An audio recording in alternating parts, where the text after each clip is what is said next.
y'all are just dead wrong and honestly don't know how to critique a show. Y'all only know how to hate. Everyone seems to hate and have a lot of problems with season 2 of The Last of Us, but I'm going to teach you how to actually critique a show instead of just throwing out some hateful opinion. And then I invite you all to leave some good critiques in the comments. The first thing you need to do is actually pinpoint something about the show that you love. And that's not just to spare feelings.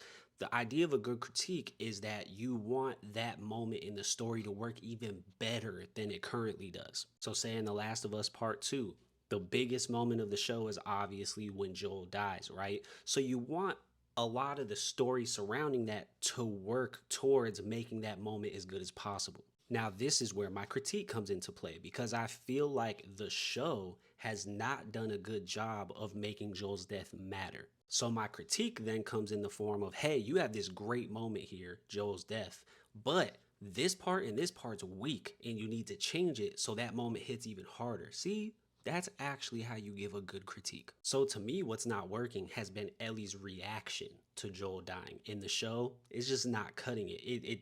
It almost seems in a way that his death doesn't matter too much. Now in the game, the death mattered so much that her lust for revenge was just driving her emotionally so much throughout the game. She's just making these horrible, terrible decisions, right?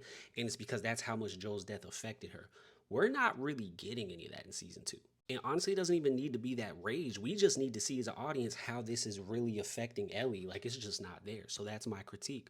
I feel like that part's missing. And the reason why I feel like it's bad is because it makes that amazing scene, pivotal emotional moment of Joel dying, seem kind of meaningless. But now that you know how to offer a good critique, please leave some in the comments. I'd like to hear them. Also, we love breaking down and talking about shows in the Discord, which you can get into through my bio.